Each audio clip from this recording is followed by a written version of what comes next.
como Cristo ama a la iglesia apasionadamente. Y hoy vamos a ver el cuarto punto, la cuarta conclusión, que cada miembro debe ser un edificador. El título de la conclusión es basado en el tema que se ha estudiado, y es que debemos edificarnos según la actividad propia de cada uno. El problema con esta idea y con este concepto es que muchos miembros nos excusamos para no involucrarnos con las actividades de la iglesia con el argumento de no tener las capacidades que tienen otros para cierta labor. Este es uno de los argumentos que muchos a veces utilizamos.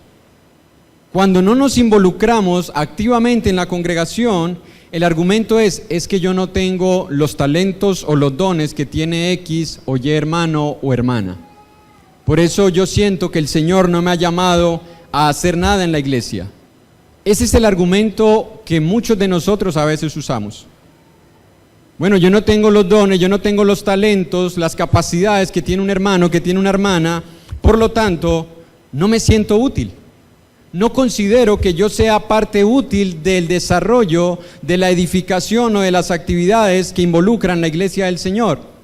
Pero escuche, hermano y hermana, eso es un error que nosotros tenemos. ¿Por qué? Porque si volvemos a 1 Corintios capítulo 12, que ya lo hemos estudiado en otras ocasiones, y fue el pasaje con el cual iniciamos estas conclusiones, en 1 Corintios 12, 14 al 17,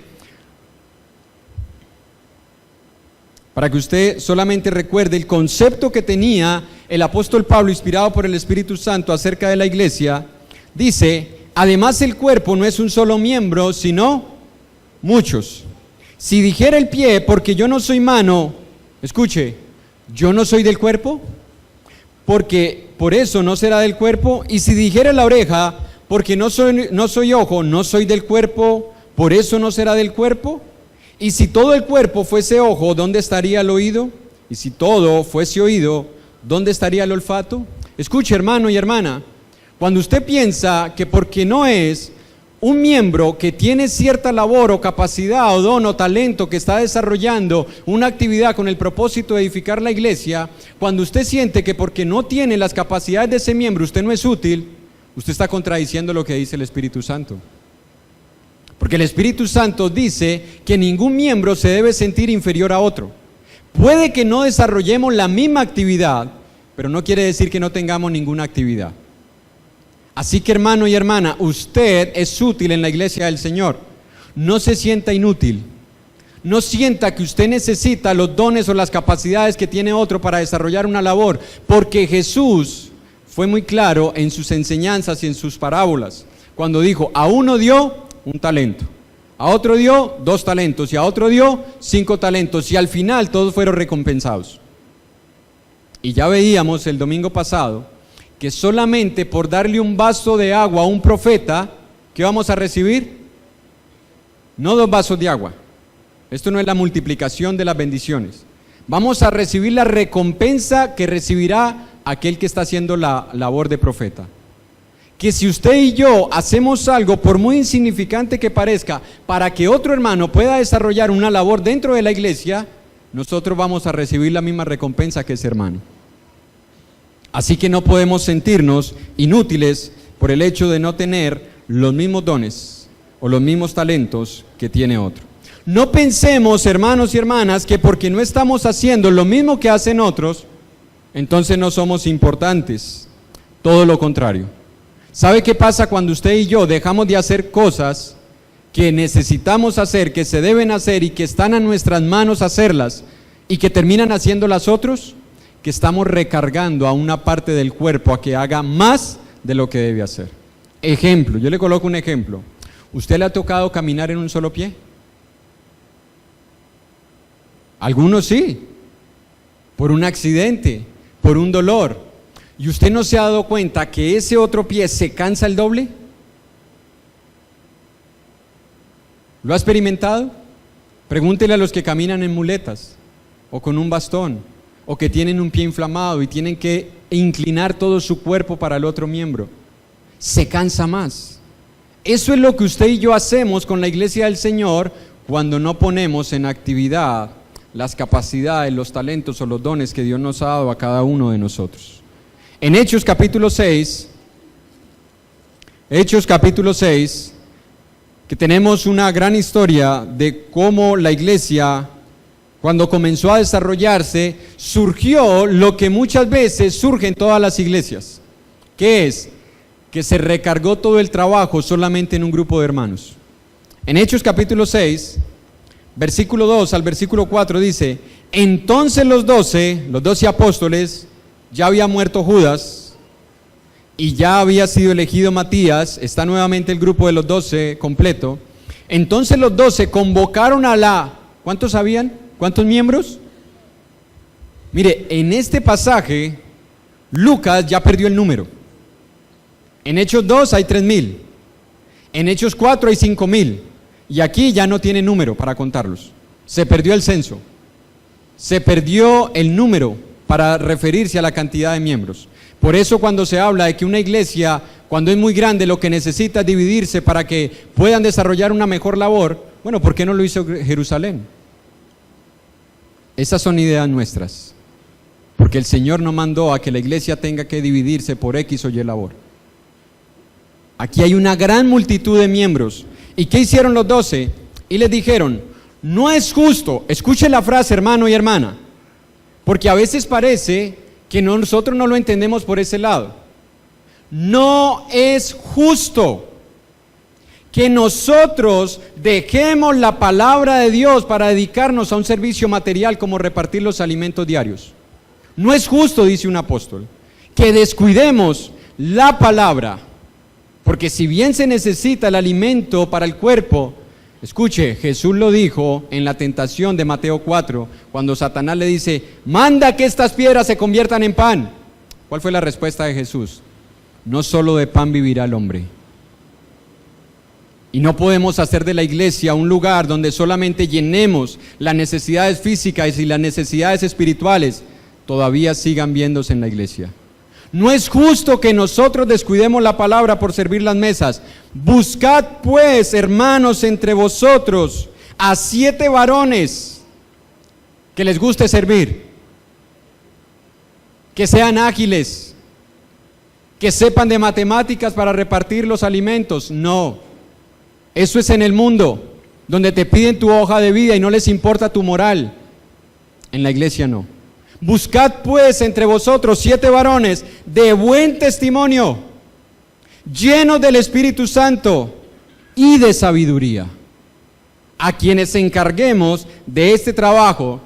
Y ustedes, hermanos, entonces se van a dedicar a descansar. No piensen ni por un momento eso. Nosotros persistiremos en la oración y en el ministerio de la palabra. ¿Y qué pasó con la multitud?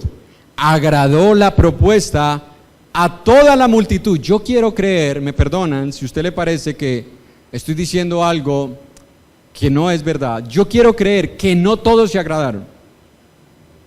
Yo quiero creer que algunos por allá dijeron: no estamos de acuerdo con esa idea. Pero la Biblia dice que agradó la propuesta a toda la multitud. Y lo digo por una sencilla razón: porque en la iglesia todos los que van no son cristianos. Cuando Dios saca al pueblo de Israel de Egipto, ¿quiénes comenzaron a quejarse si todos estaban recibiendo maná? ¿Quiénes? Los extranjeros, los que no pertenecían al pueblo de Israel, pero se fueron con el pueblo de Israel. Y las iglesias están compuestas por eso, por cristianos y por aquellos que solamente asisten a unas reuniones. Agradó la propuesta a toda la multitud y eligieron a Esteban, varón lleno de fe, a Felipe, a Prócoro, a Nicanor, a Timón, a Parmenas y a Nicolás, prosélito de Antioquía. Curiosamente, todos estos nombres son griegos. ¿A quiénes habían descuidado? A las mujeres griegas, a las viudas griegas, es decir, judías, pero o que habían nacido fuera de la región de Palestina o que se habían convertido al judaísmo. Y escogen a griegos. El problema es con las griegas. Vamos a escoger hermanos que conozcan a esas hermanas, que las identifiquen y que sepan cómo llegarle a esas hermanas. Versículo 6. a los cuales presentaron ante los apóstoles, quienes orando les impusieron las manos, es decir, aprobaron que ellos iban a encargar de esa labor. Pero escuche la idea, hermano y hermana. A estos 7 que escogieron, los escogieron para ayudar a alivianar las cargas que tenían los apóstoles. Cuando usted y yo nos disponemos a servir en la iglesia en lo más mínimo, hermano, escuche, voy a hablar de cosas sencillas. A veces se necesita limpiar las sillas, a veces se necesita trapear un baño, a veces se necesita comprar unas servilletas, comprar unos vasos, a veces se necesita llevarle la Biblia a una visita, buscarle un asiento a una visita. Muchos de nosotros nos quedamos plácida y cómodamente en nuestras sillas mientras otros están dedicándose a eso. Cosas sencillas, cosas prácticas que nosotros no estamos dispuestos a hacer. ¿Quiénes están dispuestos a hacerlo? Solo un grupo. Cansamos a una parte del cuerpo porque no todo el cuerpo está desarrollando su función.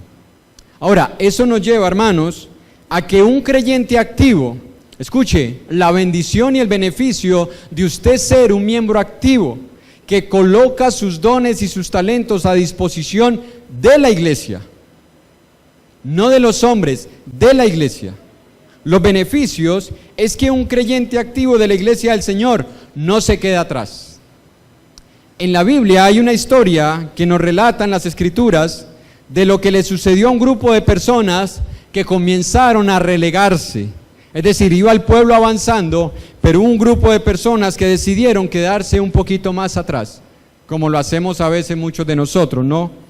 La iglesia va avanzando, la iglesia va creciendo, los hermanos van desarrollando actividades, capacidades, los hermanos van creciendo en su conocimiento y otros tomamos la decisión de irnos quedando un poquito. Bueno, en Deuteronomio capítulo 25, versículo 17, tenemos nosotros esta historia cuando el pueblo de Israel sale de Egipto y va a la tierra de Canaán que Dios les había prometido. Dice, acuérdate de lo que hizo Amalec contigo en el camino cuando salías de Egipto, de cómo te salió al encuentro en el camino y te desbarató la retaguardia. ¿De quiénes? De todos los débiles que iban detrás de ti, cuando tú estabas cansado y trabajado y no tuvo temor de Dios. ¿A quiénes atacó Amalec? ¿A quiénes? ¿A los que iban enfrente? ¿A los que iban liderando a este grupo que había salido de Egipto? No, los atacó por la retaguardia. Atacó a los débiles. Atacó a los que estaban trabajados, a los que estaban cansados. ¿Usted sabe lo que nos dijo Jesús en Mateo 11:28? Venid a mí, todos los que estáis trabajados y cansados, y yo os haré descansar. La razón por la cual muchos de nosotros nos quedamos en esa condición de debilidad, de cansancio, de trabajo, no es porque no podamos avanzar, es porque no hemos ido a Jesús. Hermano, ¿usted me está diciendo que yo llevo tantos años en la iglesia y no soy cristiano? No, te estoy diciendo que no has ido a Jesús, solamente eso. Porque Jesús promete hacernos descansar. Un cristiano cansado, un cristiano fatigado, es un cristiano que no ha descansado en la paz que solamente Jesús da. Ahora, esta historia, ¿a usted le parece bueno? Pero eso era en lo literal. En lo espiritual, hermano, ¿acaso no es la realidad que viven las iglesias del Señor? ¿Acaso no es lo que le sucede a un miembro, a un cristiano que no se nutre con la palabra de Dios, que no se fortalece, que no se involucra con la iglesia, con el resto de sus hermanos? ¿Acaso no es la realidad? ¿Quiénes son los primeros que comienzan a desertar de las filas del cristianismo? ¿Quiénes? Tome usted, hermano, una lista y comience a hacer cuenta de quiénes son los que desisten y se apartan de la iglesia del Señor. Y usted va a notar el mismo patrón denominador: debilidad, ausencia, inconstancia, falta de desarrollo, falta de nutrirse con la palabra de Dios. Ociosos, que vienen a congregarse pero ven a la iglesia solamente como un lugar donde se predican sermones. No se involucran, no están dispuestos a crecer. ¿Qué nos dice 1 de Pedro 5:8? Que el adversario que usted y yo tenemos, escuche, el adversario que usted y yo tenemos se camufla de muchas maneras, pero la Biblia lo describe como un león. Si usted ha visto Nat Geo, The History Channel, Discovery Channel, lo que usted haya visto, cuando usted ve que un león va a atacar a un grupo de animales, ¿a cuál ellos van comenzando a escoger? ¿Al más fuerte? No. Ellos comienzan a ver a las crías, es decir, los recién convertidos. Ellos comienzan a ver al miembro o de esa manada débil, es decir, ese que posiblemente todavía no se ha desarrollado, o al viejo. Porque a veces nosotros pensamos que los muchos años en la iglesia nos hacen firmes. No. Si usted no se ha nutrido, si usted no se ha fortalecido por muchos años que usted lleve congregándose, usted puede ser un miembro débil. Usted puede ser un miembro cansado. Usted puede ser un miembro trabajado, que está listo, hermano, para ser devorado por Satanás. Ahora, es cierto que todos nosotros, por muchas situaciones, por muchas dificultades que vivimos, a veces sentimos ese cansancio, ese trabajo, y nos debilitamos por ciertas cosas que suceden en nuestra vida, pero la palabra de Dios nos invita a que nosotros no nos podemos quedar en esas circunstancias, a seguir siendo miembros que no se involucran, a seguir siendo miembros débiles.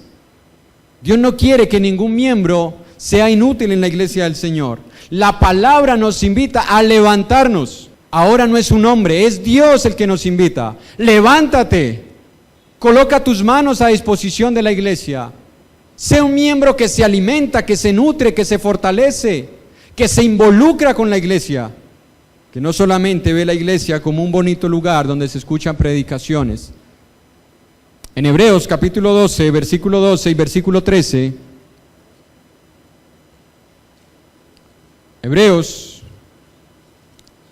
y es curioso porque cuando usted estudia la carta a los Hebreos, se cree, porque no tiene saludo inicial de a quién se dirigió, pero en Hebreos se cree que fue dirigida a los hermanos en Jerusalén, por muchas referencias que se hacen del templo, de los diezmos, de los levitas, de los sacerdotes, de los sacrificios. Se cree que fue para ellos. Y si usted nota cómo comienza la iglesia en Hechos capítulo 2 y ve esta carta años después, aproximadamente año 68, le estaba sucediendo lo que le sucede a muchas iglesias del Señor, a muchos cristianos en particular, que inician bien, pero que poco a poco se van cansando. En Hebreos capítulo 12, versículo 12 y 13, por lo cual, y ese por lo cual usted lo tiene que conectar desde el capítulo 11, donde viene hablando de los héroes de la fe. Capítulo 12, donde se nos habla que debemos poner los ojos en Jesús y solo en Jesús para no llegar a desanimarnos, porque a veces colocamos los ojos en los hombres y ellos nos decepcionan. Por lo cual, dice el versículo 12, levantad las manos caídas y las rodillas paralizadas y haced sendas derechas para vuestros pies, para que lo cojo, posiblemente estemos así, no se salga del camino, sino que sea, ¿cómo? Sanado. ¿Qué quiere el Señor? Hermano, que si tú estás cansado y tus manos se han cansado, se han debilitado, dice el Señor, levántalas.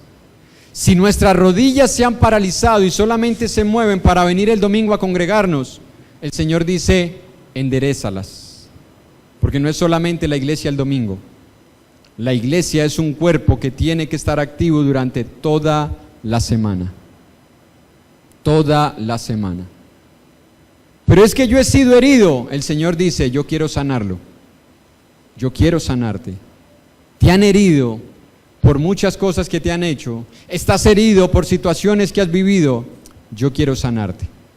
Así que la necesidad de ser instruido y fortalecido en el hombre interior, escuche, no es la responsabilidad de los que dirigen la iglesia del Señor. La responsabilidad de nutrirme y de fortalecerme en el hombre interior es de cada miembro, es decir, de usted. Usted es responsable, hermano. Usted es responsable, hermana. Lamentablemente muchos no lo vemos así. Lamentablemente creemos que la causa de por qué yo no he crecido es de los hermanos que dirigen la iglesia del Señor. No es así. Porque el Señor tiene una relación personal con cada miembro de su iglesia. Pero tú, fuera de la iglesia, no puedes crecer. Porque lo que crece es la iglesia. Para el crecimiento del cuerpo, dice Efesios. Así que ningún miembro puede sobrevivir fuera de la iglesia, ningún miembro puede crecer fuera de la iglesia, porque sería una contradicción teológica. Si tú tienes una iglesia cerca donde te puedes congregar, la iglesia del Señor, es tu deber, hermano, como miembro de la iglesia, pertenecer a ella, involucrarte con ella, edificarte en ella, nutrirte en ella, fortalecerte en ella, relacionarte con tus hermanos, por tu crecimiento espiritual. Una de las evidencias, hermano, de que los miembros están siendo devorados por Satanás, porque posiblemente han caído en la debilidad espiritual, porque posiblemente se han cansado, se han fatigado y no han ido a los pies del Señor. ¿Sabes cuál es el primer indicio, el primer indicativo? El ánimo. El ánimo. ¿Cómo tú sabes si un miembro está cayendo en la debilidad? Cuando pierde su ánimo.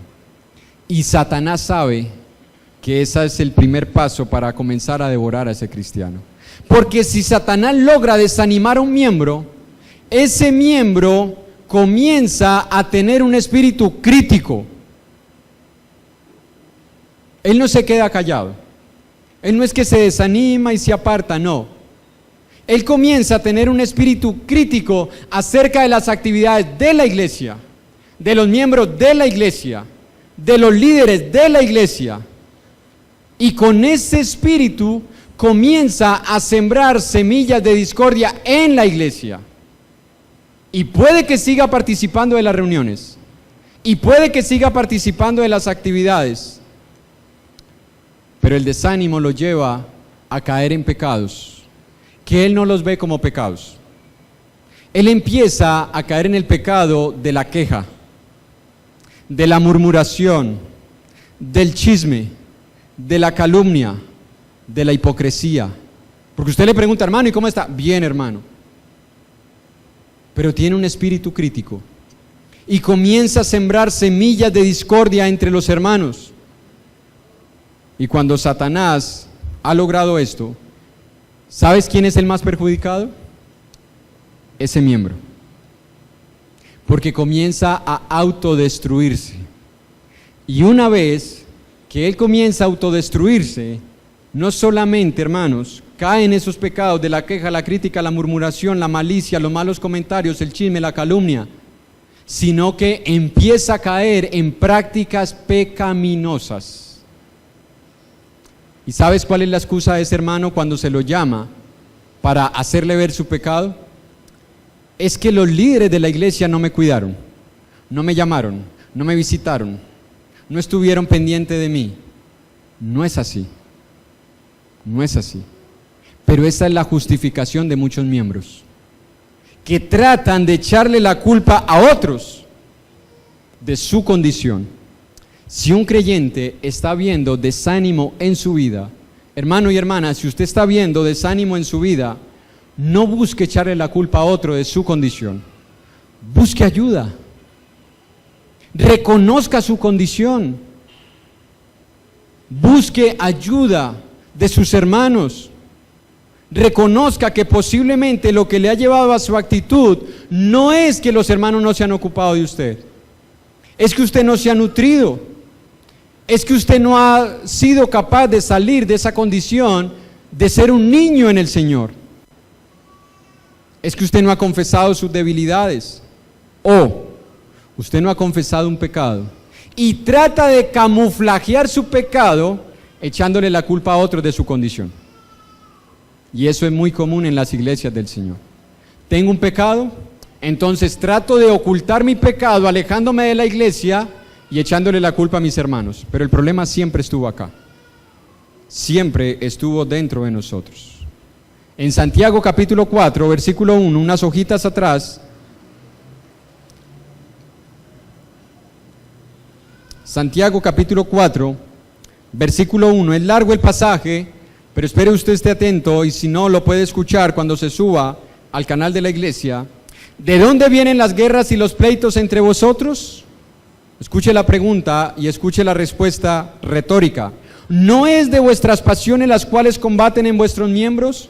Codiciáis y no tenéis, matáis y ardéis de envidia y no podéis alcanzar, combatís y lucháis, pero no tenéis lo que deseáis porque no pedís.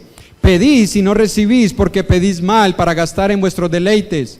Oh almas adúlteras, ¿no sabéis que la amistad del mundo es enemistad contra Dios? Cualquiera pues que quiere ser amigo del mundo se constituye enemigo de Dios. ¿O pensáis que la Escritura dice en vano, el Espíritu que Él ha hecho morar en vosotros nos anhela celosamente? Pero Él da mayor gracia, por eso dice, Dios resiste a los que no reconocen que la culpa está en ellos. Dios resiste a los soberbios y da gracia a los humildes. Someteos pues a Dios, resistid al diablo y huirá de vosotros. Escuche, porque le está hablando a cristianos, no está predicándole a inconversos. A veces nosotros le decimos al no cristiano, acércate a Dios, ¿y yo no necesito estar cerca de Dios?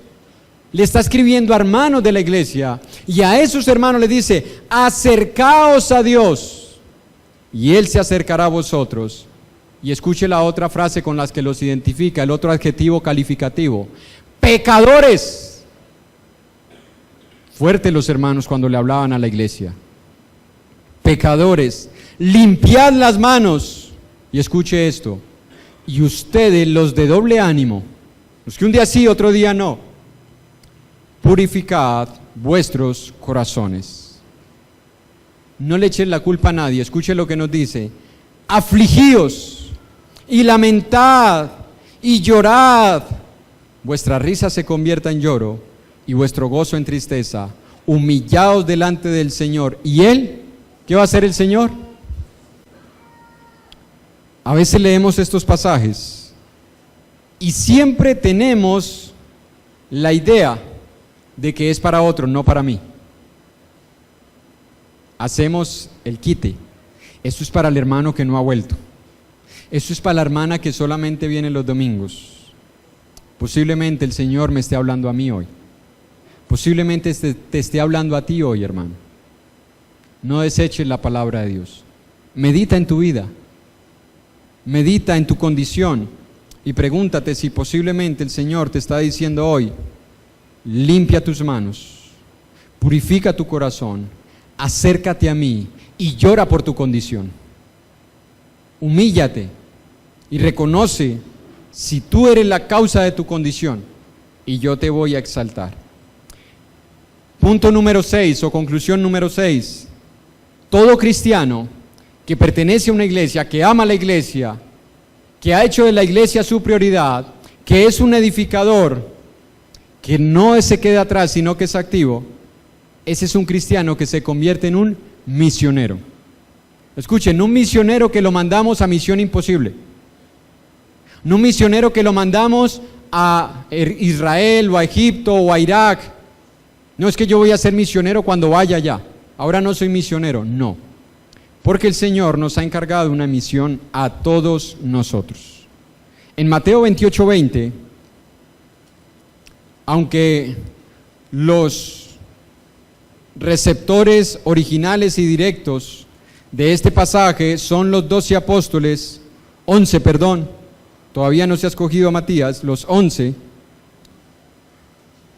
porque Judas ya estaba muerto. Eso, hermanos, ahora lo vamos a ver, estaba dirigido indirectamente, intrínsecamente a cada uno de los miembros de la iglesia. Mateo 28, 18 al 20 dice, y Jesús se acercó y les habló diciendo, toda potestad o autoridad me es dada en el cielo y en la tierra. Por tanto, por esa autoridad que yo tengo, dice el Señor, vayan y hagan discípulos a todas las naciones, bautizándolos en el nombre del Padre y del Hijo y del Espíritu Santo, enseñándoles que guarden todas las cosas que os he mandado. Y aquí yo estoy con vosotros todos los días hasta el fin del mundo. Amén. Porque es verdad que el Señor va a estar con nosotros hasta el fin del mundo. Amén. Sí va a estar con nosotros. No hay duda de eso. Pero lo interesante de esto es lo que nos dice la palabra de Dios.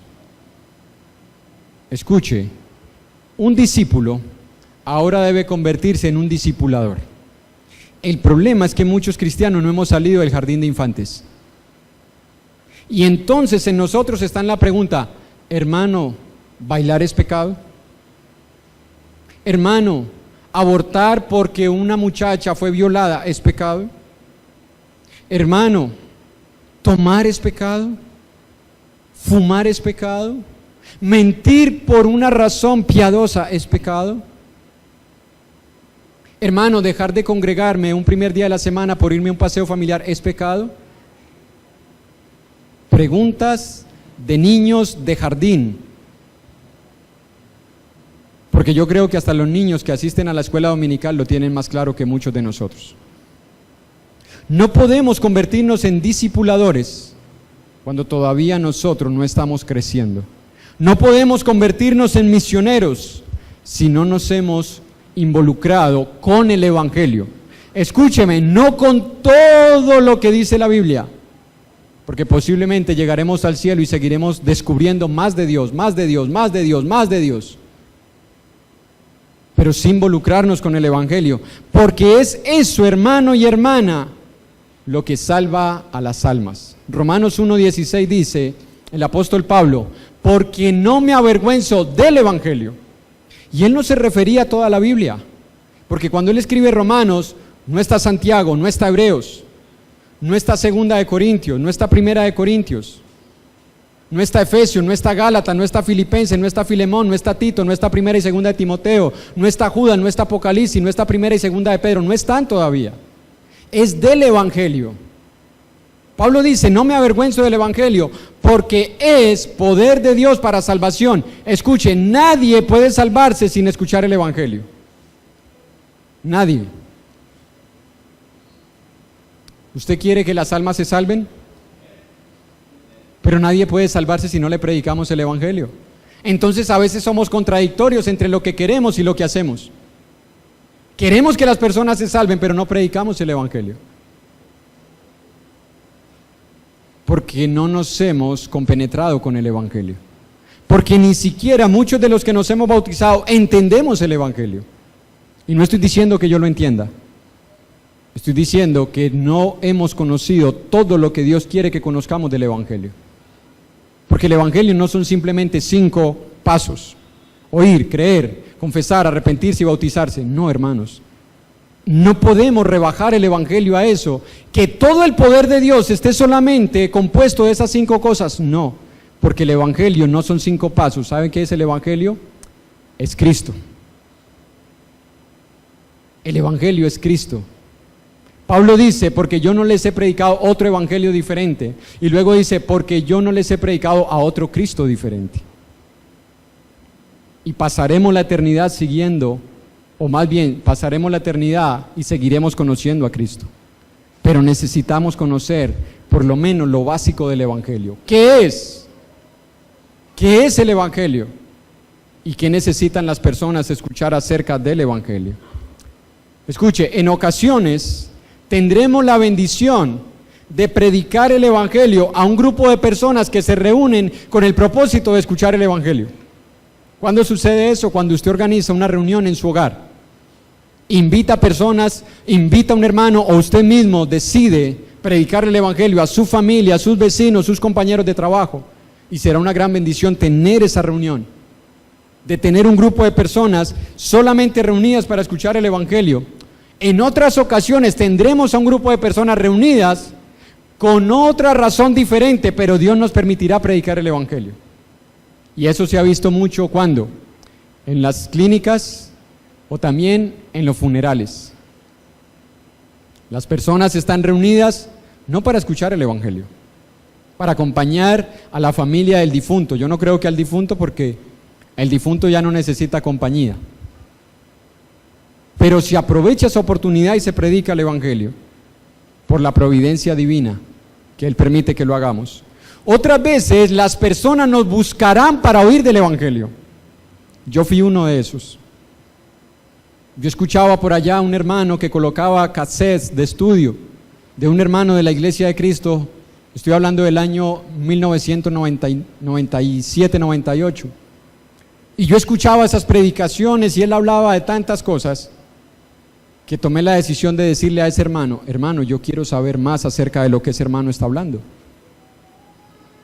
Y fue curiosa la respuesta de ese hermano. Yo no sé si usted lo ha hecho, porque la respuesta de ese hermano me dijo: yo lo puedo hacer y es un deber hacerlo, pero una vez tú escuches el Evangelio, te haces culpable si lo rechazas, porque no es un juego el Evangelio. No es escucharlo y luego decir: ay, qué bonito mensaje, me pareció chévere, qué bueno, otro día. Cuando tú escuchas el Evangelio te quedas sin excusa. Jesús, hablando a los judíos, les dijo: ustedes son ciegos, y los judíos dijeron: ¿que nosotros somos ciegos? Mire, si ustedes fueran ciegos no tendrían culpa, porque ahora dicen que ven, la culpa está sobre ustedes. Cuando alguien escucha el Evangelio se hace culpable de rechazar el Evangelio si no lo obedece. Pero en ocasiones las personas se acercarán a escuchar el Evangelio. Querrán que nosotros le prediquemos el Evangelio como lo hicieron con Jesús. Las personas se acercaban a escuchar a Jesús. Y escuche, otra forma de predicar el Evangelio es que nosotros debemos provocar el momento de predicar el Evangelio. Nosotros debemos provocar ese momento con alguien en el bus, con un compañero de trabajo, con un familiar, con un vecino, incluso con alguien en la calle, un transeúnte, como hacen un grupo de hermanos que salen a predicar el Evangelio puerta a puerta, o a las personas que se encuentran en un parque, en las bancas descansando. Debemos provocar esa situación. Lo que Dios quiere enseñarnos es que nosotros no tenemos excusa para no predicar el Evangelio. No hay excusa. Dios nos permite predicarlo de muchas formas. Ahora, esto nos lleva a otra idea. Ningún creyente verdadero está exento de predicar el Evangelio de salvación. Nosotros somos los directos responsables de ir al mundo y predicarlo. En Romanos capítulo 10,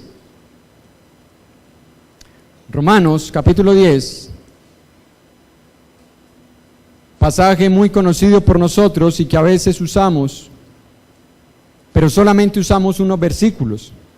Hoy vamos a ver otros. Romanos 10, 14 y 15 dice la palabra: ¿cómo pues invocarán en aquel en el cual no han creído? ¿Y cómo creerán en aquel de quien no han qué? Uno quiere que la gente se salve, pero sin que escuche el Evangelio, no es posible. ¿Y cómo oirán? ¿Sin qué? Sin haber quien les predique. ¿Y cómo predicarán si no fueren enviados? Como está escrito: cuán hermosos son los pies de los que anuncian la paz, de los que anuncian buenas nuevas. ¿De quién es ese deber? De nosotros que conocemos el Evangelio. ¿Cómo la gente puede escuchar el Evangelio si no predicamos el Evangelio? ¿Cómo vamos a predicar si no somos enviados? Hermanos, que ustedes no me han dicho que yo puedo ir a predicar el Evangelio. ¿Tú necesitas autorización eclesiástica para predicar el Evangelio? ¿Tú necesitas hacer un gran formato, organizar un grupo para salir a predicar el Evangelio? Es deber tuyo, hermano. Es deber tuyo, hermana. Es deber tuyo, joven. Porque los jóvenes a veces se enajenan de este mandamiento. Es deber tuyo, jovencita, predicar el Evangelio. Ahora, eso nos debe llevar a reflexionar que no por ser un mandamiento podemos obedecerlo de cualquier manera. Porque ese es otro error en el que nosotros caemos. Y espero que usted no lo entienda como una contradicción teórica, teológica. Espero que no lo entienda así. Aunque el mandamiento de predicar es para todos, debemos entender que sí importa la condición en la que lo predicamos. Sí importa, hermanos, porque si tú predicas un evangelio de salvación, ¿salvación de qué? Cuando tú le dices a alguien: mira, el Señor te va a salvar, ¿de qué te va a salvar? No, de la condenación eterna. No es lo único de lo que te salva el Señor. El Señor me salva de mis pecados pasados, presentes y futuros. Jesús tuvo que decirle algo a aquellos que eran los encargados de enseñarle al pueblo la ley y los mandamientos de Dios, como hoy tú y yo somos encargados. Tú y yo. No es solamente el hermano que se para a presidir la palabra acá. Tú y yo somos los encargados de predicar la palabra del Señor, el Evangelio. Y en Mateo capítulo 23, versículo 13, mira las palabras de Jesús. Mas, ay de vosotros, escribas y fariseos. El Señor era fuerte en sus palabras. Hipócritas, porque cerráis el reino de los cielos delante de los hombres, pues ni entráis vosotros, ni dejáis entrar a los que están entrando. Muchas veces nosotros salimos a predicar el Evangelio, pero cerramos las puertas por nuestro testimonio, por nuestra conducta. Pero queremos que las personas entren al reino de los cielos, pero nos hemos parado en la puerta. Ni entramos, ni dejamos entrar. Sí importa, hermano, la condición. Ahora, usted podrá decir, bueno, entonces me salvé. Porque como yo no estoy dando buen testimonio, yo estoy cayendo en algo, entonces no tengo el deber. Al contrario. No es excusa, hermano, el que yo esté en esa condición para dejar de predicar el Evangelio. Todo lo contrario, el Señor me llama a limpiarme, no a quedarme en esa condición. El Señor me llama a restaurarme, no a quedarme en esa condición. El Señor me llama a arrepentirme, no a seguir viviendo en el pecado, para que nosotros seamos coherentes con el Evangelio que predicamos. En 2 Corintios capítulo 4, versículo 1, ahora el hermano leía el versículo 2, en la ofrenda, pero en el 1 dice, vamos a leerlo para que usted entienda la idea que quiero transmitirle.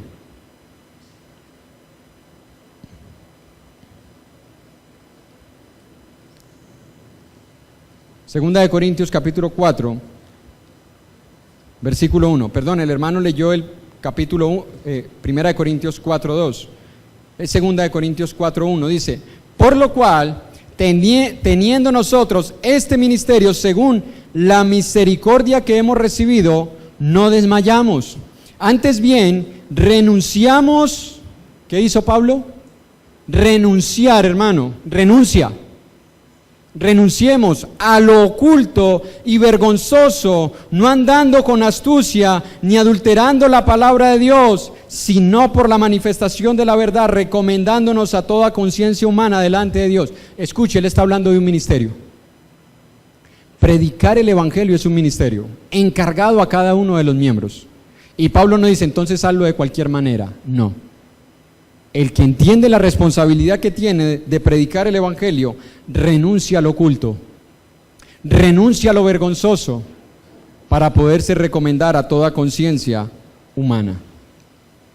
Segunda de Timoteo 2, 19 y 20 nos dice que en la casa del Señor, que es la iglesia, hay instrumentos de honra y de deshonra, para uso honroso y para uso vil. Pero si alguno se limpia, ¿qué pasa? Será instrumento útil al Señor y dispuesto para toda buena obra. Hermano, ¿tú quieres ser un instrumento en las manos de Dios para predicar el Evangelio? Limpiémonos. Porque no es solamente, hermano, yo quiero entonces estudiar el Evangelio para predicar el Evangelio. No se trata de ir a repetir versículos, ideas. Se trata de vivir el Evangelio. Vivirlo en nosotros para poder predicarlo de dos maneras. Con un sermón que puede durar, o una enseñanza que puede durar 45 minutos, una hora, pero con un segundo sermón más largo que dura toda la semana. Ese es el sermón que muchas veces las personas reciben más. El sermón que dura toda la semana, con una vida transformada por el Evangelio. Y por último, como conclusión, veíamos que la iglesia tiene una unidad que es espiritual. Escuchen, no estamos unidos porque estamos aquí reunidos. Es diferente. Parecen igual, pero no es lo mismo. No estamos unidos porque estamos reunidos. Estamos reunidos porque estamos unidos. Y lo que nos une es espiritual, no literal ni físico. Porque si usted se pone a ver este grupo de miembros que vemos aquí, somos un grupo heterogéneo. ¿Qué quiere decir eso? Somos diferentes. En personalidad, en sexo, en estado civil, incluso hasta en nacionalidad. Porque aquí ya hay hermanos de otros países. Pero estamos unidos. ¿Qué es lo que nos une? Efesios capítulo 4, versículo 1 y al versículo 6. Tenemos las bases que unen la iglesia del Señor. Yo pues, preso en el Señor, les ruego que andéis como es digno de la vocación con que fuisteis llamados, con toda humildad y mansedumbre, soportándoos con paciencia los unos a los otros en amor. Escuche, solícitos en guardar, no en crear, no en formar, no en inventar, en guardarla porque ya existe.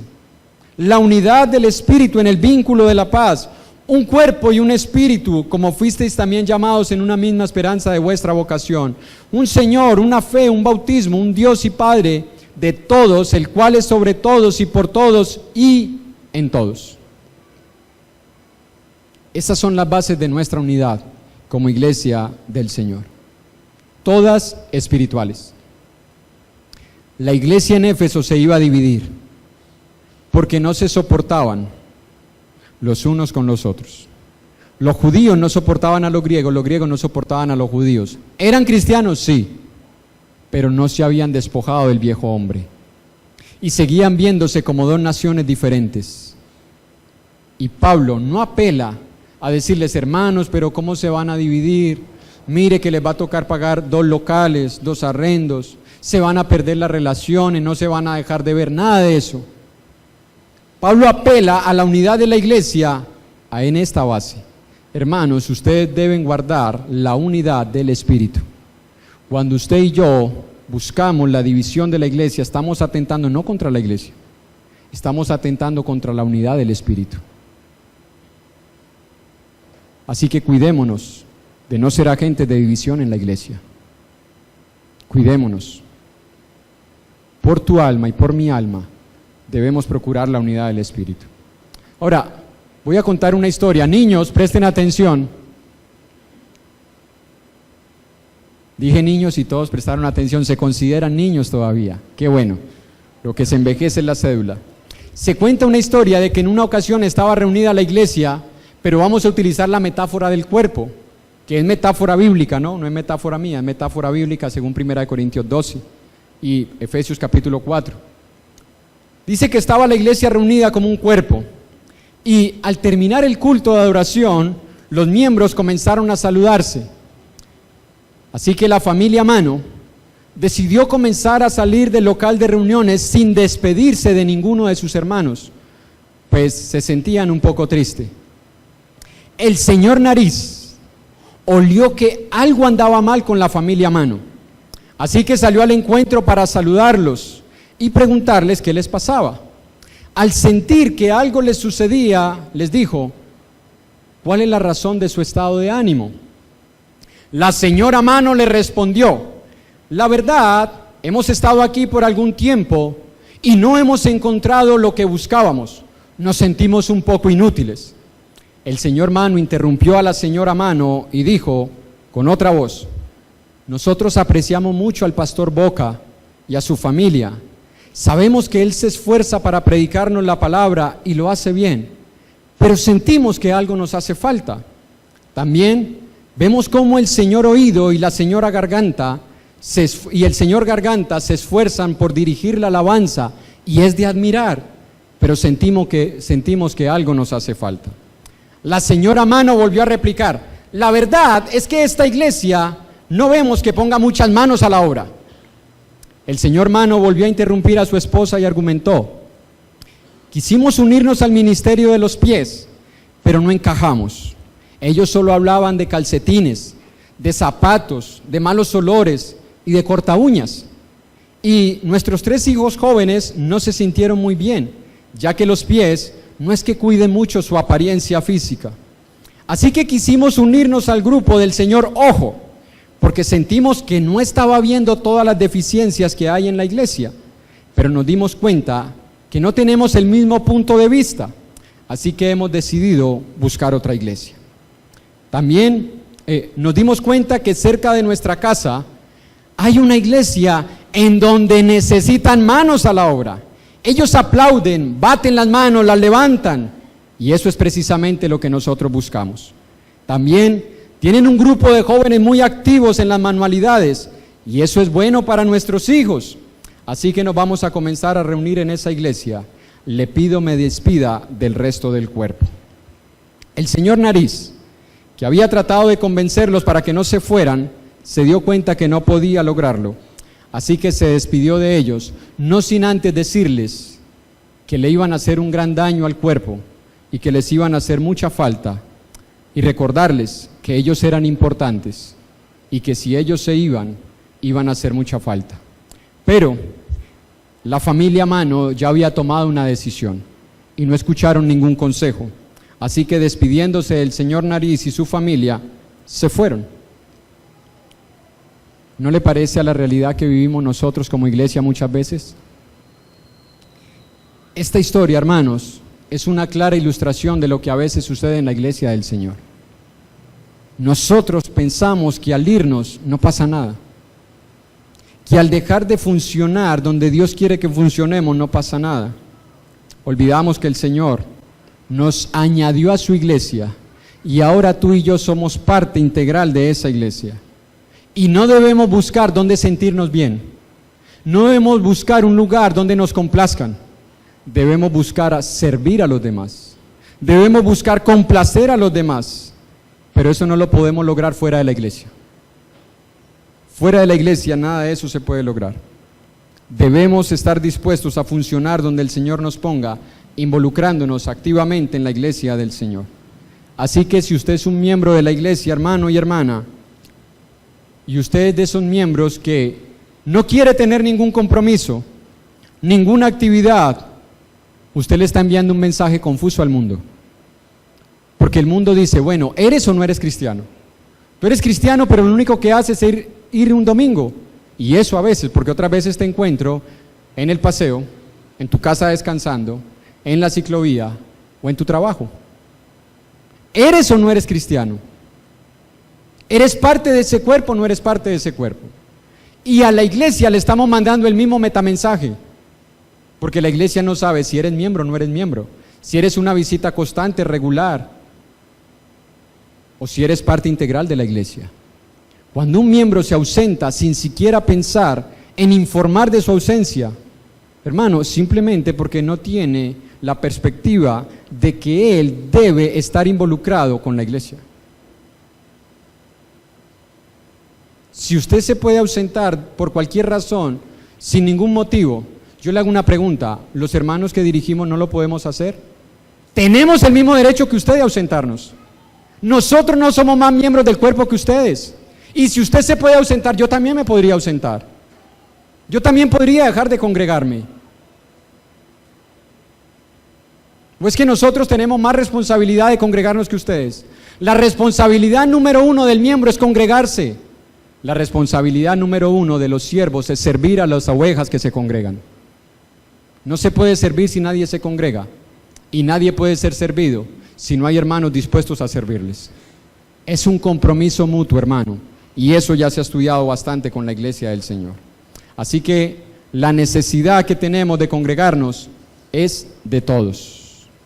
De todos. De involucrarnos es de todos. De preocuparnos por la iglesia es de todos. No podemos ser tibios. No debemos ser tibios. Porque el Señor ha prometido vomitarnos. Y hay muchos miembros que están corriendo ese peligro y no se han dado cuenta de ser vomitados por el Señor.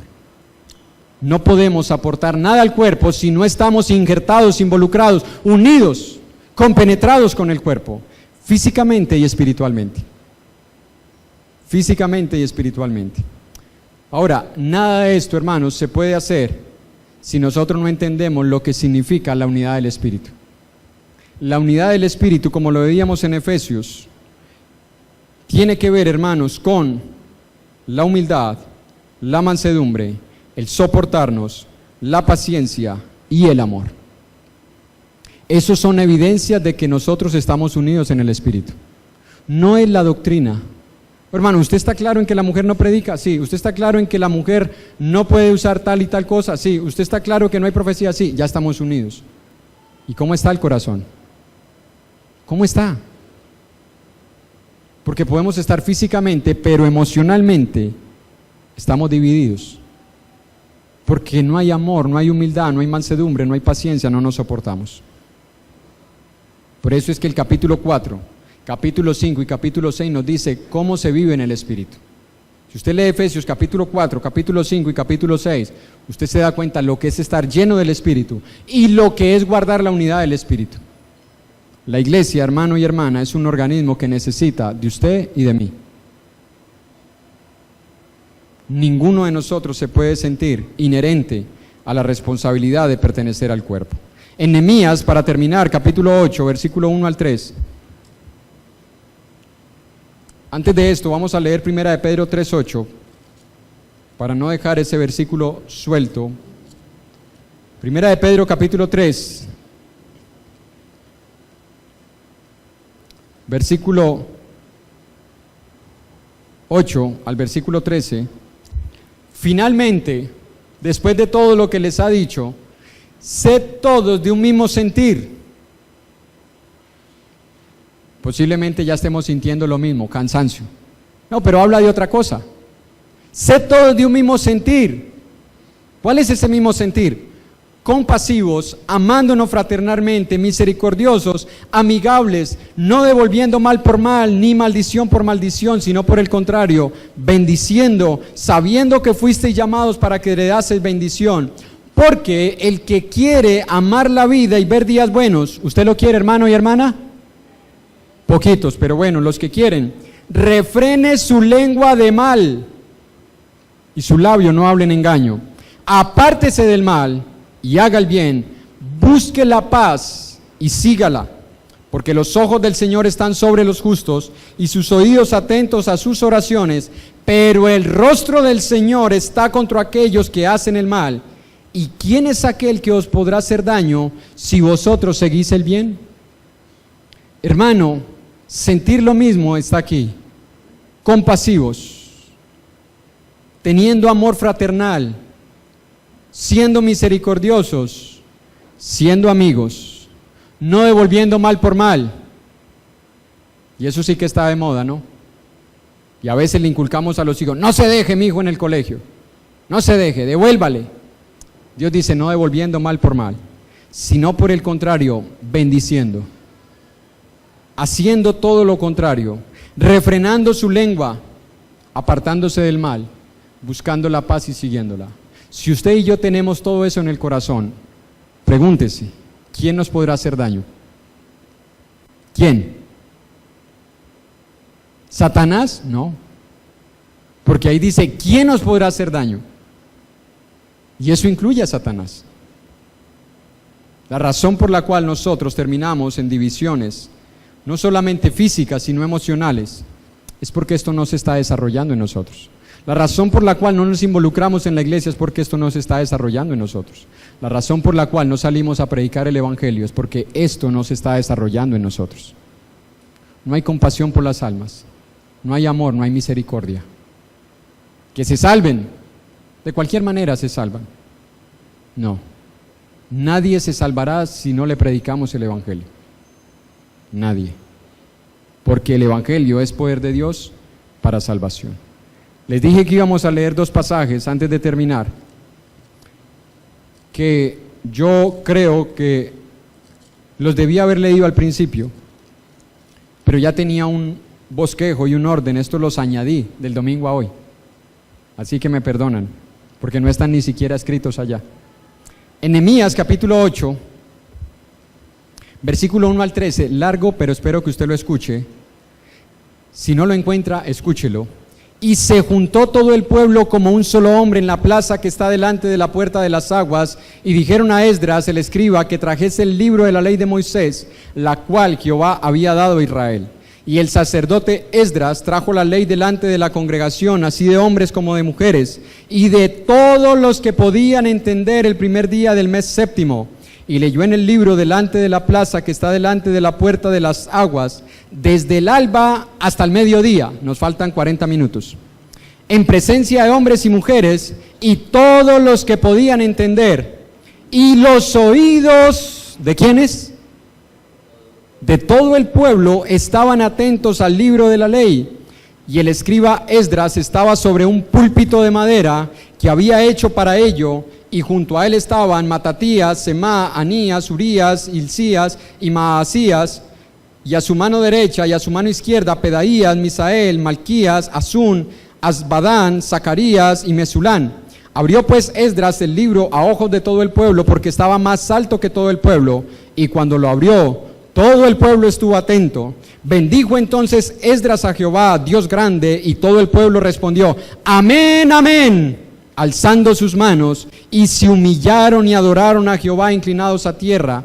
Y los levitas Jesua, Bani, Serabías, Jamín, Acub, Sebatai, Jodías, Maasías, Kelita, Azarías, Josabed, Hanán y Pelaya hacían entender al pueblo la ley, y el pueblo estaba atento en su lugar, y leían en el libro de la ley de Dios claramente, y ponían el sentido de modo que entendiesen la lectura.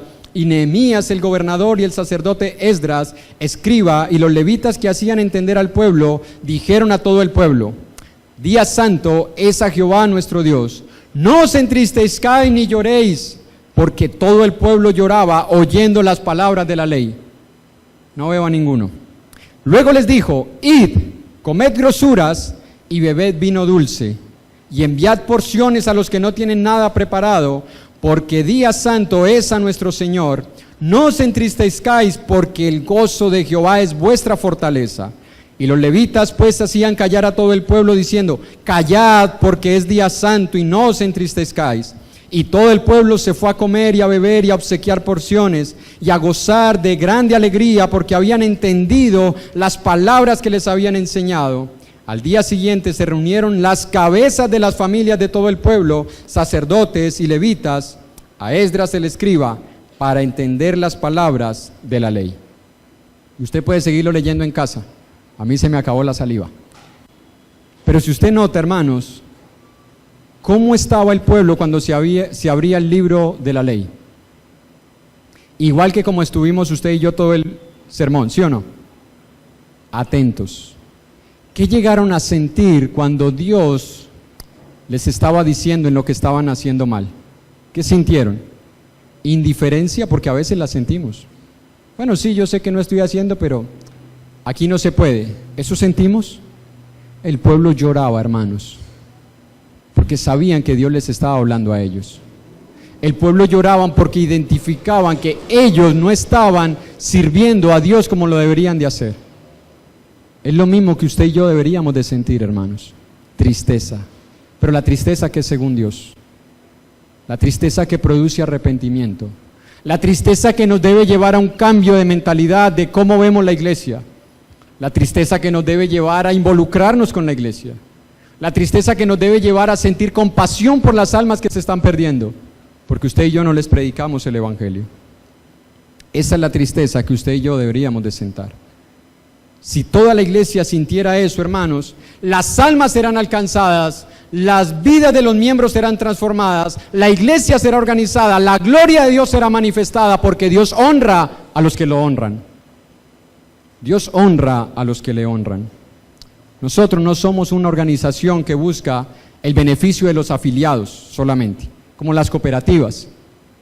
Nosotros somos un ejército que ha sido enviado a luchar contra las huestes espirituales de maldad. Y esas huestes espirituales de maldad en muchos casos nos están ganando la batalla. Porque cuando usted y yo no predicamos el evangelio, alguien les está predicando un evangelio diferente.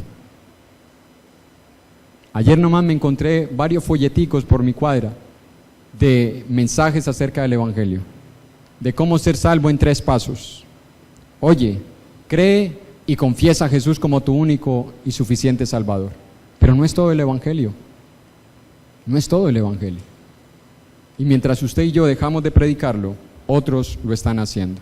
En Hebreos capítulo 12, esta es la segunda parte, porque eso fue lo que pasó en esa época, ¿no? En la época de Esdras, cuando se está reconstruyendo el templo de Israel, que había sido destruido por Babilonia y luego por los sirios y los asirios, que lo terminaron de destruir. En Hebreos capítulo 12, versículo 25 y 26,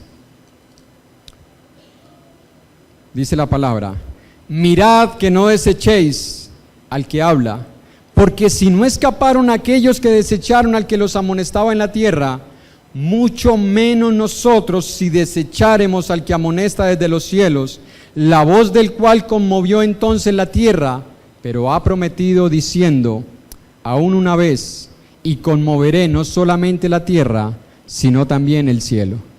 Escuche, cuando el pueblo escuchó a un hombre como Esdras, tembló, lloraron, se arrepintieron.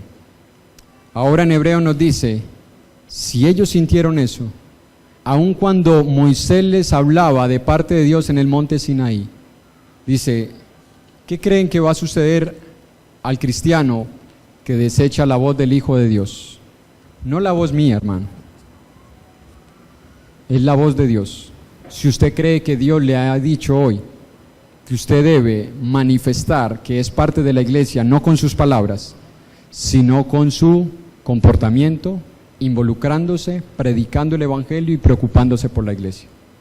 Si usted cree que eso vino de parte de Dios, Dios dice, no lo deseches entonces, porque si no escaparon esos hombres en el Antiguo Testamento, tampoco nosotros escaparemos si desechamos el mensaje de Dios.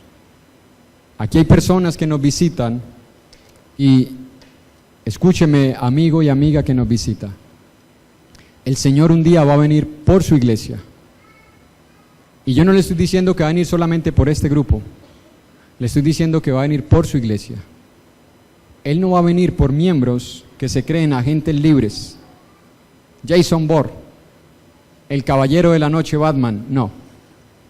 Él va a venir por miembros que se identificaron con otros miembros que están buscando lo mismo que él, servir a Dios, agradar a Dios, honrar a Dios, predicar el evangelio.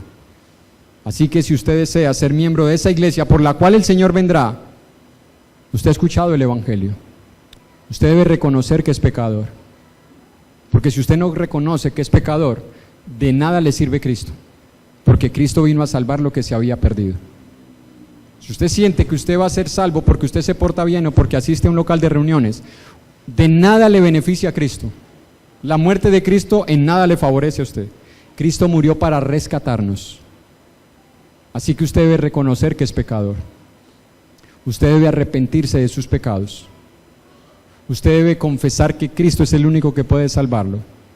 Usted debe ser bautizado a través de las aguas y usted debe ser añadido a la iglesia del Señor. Si eso no sucede en su vida, escúcheme, por lo que yo entiendo hasta hoy, usted no es salvo. No importa en lo que usted crea, no importa en lo que usted crea. Eso es lo que yo creo hasta hoy. El que creyere y fuere bautizado será salvo, mas el que no creyere será condenado. No lo digo yo, lo dice Jesús, Marcos 16, 15 y 16. Si usted desea ser salvo y ser añadido a la iglesia, crea el evangelio y obedezca al evangelio. Dios les continúe bendiciendo.